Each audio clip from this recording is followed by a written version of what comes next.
Sir, প্রোগ্রামের তো flow chart বুঝি না, কখন কোন স্মৃতি কোন দিকে হয় তাও বুঝি না। তোমাদের জন্য যারা ফ্লো চার্ট বুঝো না, 5টা মিনিট সময় আমাকে দাও, দেখবো যে আজকে তুমি ফ্লো চার্ট আমার থেকে বেশি পারবা। চলো আমরা, এখানে একটা ডায়াগ্রাম আঁকা আছে অনেকগুলো। এখন এই ডায়াগ্রামে আসার আগে আমরা একটু বুঝি ফ্লো চার্ট কয় ধরনের। আমরা এখানে কি লিখছি স্যার? অ্যাপ্লিকেশন ফ্লো চার্ট, আর আরেকটা আছে সিস্টেম ফ্লো চার্ট। আমাদের কিন্তু বইতে দুই ধরনের ফ্লো চার্ট আছে, তাই না? Application, system. আমরা কিন্তু সিস্টেমটা করি না, সিস্টেম আমাদের পরীক্ষায় আসে না। আমরা শিখবো শুধুমাত্র অ্যাপ্লিকেশন ফ্লো চার্ট। শুধুমাত্র এই 5টা সাইন তুমি যদি মনে রাখো, তুমি ফ্লো চার্ট অবশ্যই পারবে। দেখো, প্রথম সাইনটা হচ্ছে, এটাকে বলা হয় ওভাল শেপ। এই ওভাল শেপটা কোথায় ব্যবহার করা হয় স্যার? শুরু করতে এবং শেষ করতে, শুরু করতে এবং শেষ করতে, মনে রাখবা। 2 নম্বর হচ্ছে প্রসেস, যেটা হচ্ছে আয়তক্ষেত্র। প্রসেস মানে কি? প্রসেস মানে হচ্ছে প্রক্রিয়া, তাই না? প্রক্রিয়াকরণ, প্রক্রিয়াকরণ। এখন এই প্রক্রিয়াকরণ বলতে বোঝায় তুমি যেখানে যোগ, বিয়োগ, গুণ, ভাগ ব্যবহার করতেছো অথবা ভাগশেষ ব্যবহার করতেছো, সেইগুলোর সাইন তোমার হবে কি? আয়তক্ষেত্র। অথবা তুমি যদি কারো মান সরাসরি ফ্লোচার্টের মধ্যে রাখতে চাও, যেমন কার মান বা কিরকম, ধর তুমি রাখবা হচ্ছে a = 1 বা b = 5, তখন কিন্তু তোমার এই সাইনটা ব্যবহার করতে হবে। বুঝতে পারছো? ম্যাথমেটিক্যাল সাইন, যোগ, বিয়োগ, গুণ, ভাগ, অথবা যদি কোনো চলকের মধ্যে কোনো মান রাখতে যাও, তখন আমাকে ফ্লোচার্টের মধ্যে এই চিহ্নটাকে ব্যবহার করতে হবে। ওকে, এবার 3 নম্বরে আসো, সামান্তরিক। স্যার, সামান্তরিক কিন্তু ইনপুট এবং আউটপুটের ক্ষেত্রে ব্যবহার করা হয়। আমি যখন কোনো চলকের মান গ্রহণ করব, দেখো এখানে কিন্তু মান আমাদের সরাসরি দেওয়া আছে, আর যে সকল প্রোগ্রামে তোমার মান সরাসরি দেওয়া থাকবে না, তখন তোমাকে কিন্তু এই সাইন ব্যবহার করতে হবে। এবং উত্তর জেনারেট করার ক্ষেত্রে তোমাকে অবশ্যই অবশ্যই এই চিহ্নটাকে ব্যবহার করতে হবে। বুঝতে পারছো? এবার 4 নম্বর, কন্ডিশন। এটাকে বলা হয় ডায়মন্ড শেপ। কি শেপ স্যার? Diamond shape.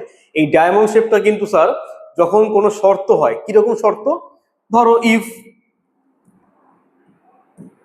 এ হবে বি থেকে বড়, ঠিক আছে, এ হবে বি থেকে বড়, যদি এ বি থেকে বড় হয়, অথবা বি এ থেকে বড় হয়। বুঝতে পারছো? তাহলে এই সব ক্ষেত্রে হচ্ছে আমরা এই চিহ্নটাকে ব্যবহার করব। কন্ডিশন গেল। এন্ড সর্বশেষ, যদি তোমার কোনো প্রোগ্রামের একই জিনিস বারবার করতে হয়, একই জিনিস বারবার করতে হয়, অথবা তোমার অনেকগুলো উত্তর একসঙ্গে তোমাকে যুক্ত করতে হয়, তখন কিন্তু তোমাকে এই কানেক্টর সাইনটা ব্যবহার করতে হয়। কি সাইন স্যার? কানেক্টর। বুঝতে পারছো? এই হচ্ছে আমাদের 5টা জিনিস। ওকে, এখন চলো আমরা একটা সরাসরি ফ্লো চার্টে যাই। এখানে আমি 5টা চিহ্ন এঁকে রাখছি, তুমি শুধু খেয়াল করবা। ধরো আমি এখানে একটা কোশ্চেন লিখলাম,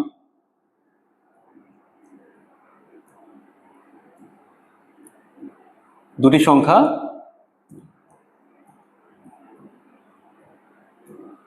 যোগফল নির্ণয়ের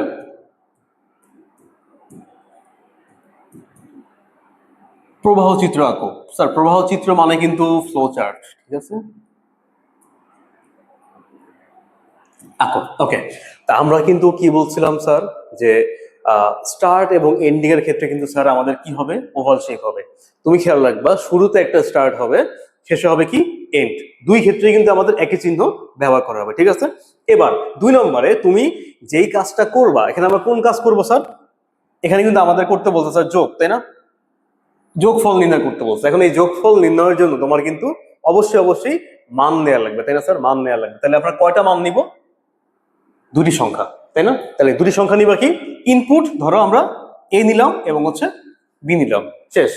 এই ঘরটা কিন্তু আমাদের ইনপুটের জন্য ব্যবহার করা হয়, সামান্তরিক। ওকে, তাহলে ইনপুটের মধ্যে আমরা এ বি নিয়ে নিলাম। যেহেতু আমরা মান আমরা নিয়ে নিছি, এখন আমাদের কাজ কি স্যার? আমাদের যে কাজটা করতে বলছে এই কাজটা আমরা করব। এটা হচ্ছে কি আমাদের প্রক্রিয়া, তাই না? প্রক্রিয়া। তাহলে এই প্রক্রিয়ার ক্ষেত্রে যেহেতু আমাকে যোগ করতে বলছে, আমরা কি করব? এ আর বি যোগ করে দিব। এখন এই এ আর বি যোগ করার পর এই যে যোগফলটা হবে, তাকে আমাকে আরেকটা চলকের মধ্যে রাখতে হবে।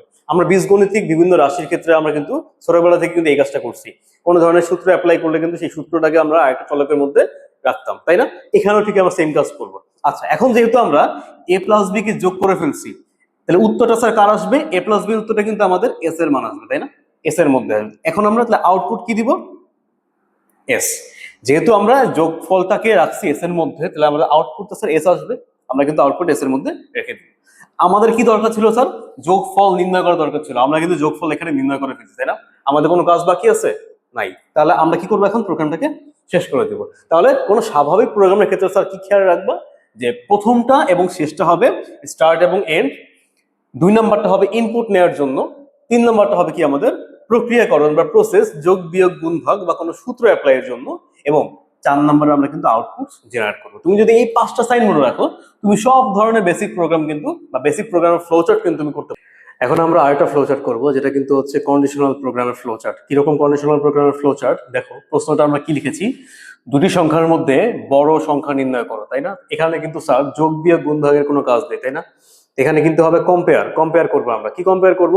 ধরো আমরা দুটি সংখ্যা ইনপুট নিলাম, এখানে দুটি সংখ্যা ইনপুট এ এবং বি। এখন আমরা হয় এ বড় হবে নাহলে বি বড় হবে, ঠিক আছে? তাহলে এখানে আমরা কি কম্পারিজনটা করব?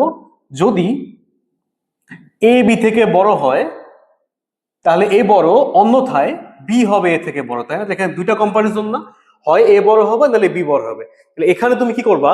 এই যে আমাদের ইনপুট নেওয়ার পরে আমরা কিন্তু আগে কি করছিলাম স্যার? প্রসেস করছিলাম, তাই না? এখন কিন্তু এখানে হবে কি? কন্ডিশনাল শেপ হবে, তার মানে ডায়মন্ড শেপ হবে। এই ডায়মন্ড শেপের মধ্যে আমরা কি লিখবো?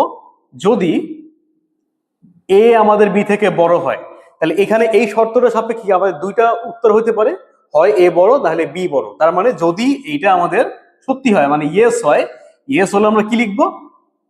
A is big or A is the biggest value, whatever আমরা এখানে লিখতে পারি, তাই না? আর যদি শর্তটা মিথ্যে হয়, মানে সত্যি না হয়, তাহলে কি হবে স্যার? বি বড় হবে, এ ইজ বিগ, ঠিক আছে স্যার? তাহলে একটা কন্ডিশনের অবশ্যই দিক থাকবে দুইটা, হয় ইয়েস নাহলে হচ্ছে নো। এখন আমাদের স্যার এখানে কিন্তু এও বড় হইতে পারে, বিও বড় হইতে পারে, তাই না? এই জন্য আমরা এই দুটো আউটপুটকে একটা কানেক্টর দিয়ে কানেক্ট করছি, তাই না? একটা কানেক্টর দিয়ে এখানে আমরা কানেক্ট করছি, ঠিক আছে? যে কোনো একটা বড় হইতে পারে, উত্তরটা হয়ে আমাদের কি হবে? আমাদের প্রোগ্রামটা কিন্তু শেষ হয়ে যাবে, ঠিক আছে? তাহলে এই সিম্পল একটা প্রোগ্রাম, আর শুরুতে এবং শেষে কিন্তু আমাদের স্টার্ট এবং এন্ড কিন্তু স্যার থাকবে, এটা কিন্তু মিস নাই। যে কোনো ফ্লোচার্টের মধ্যে কিন্তু আমার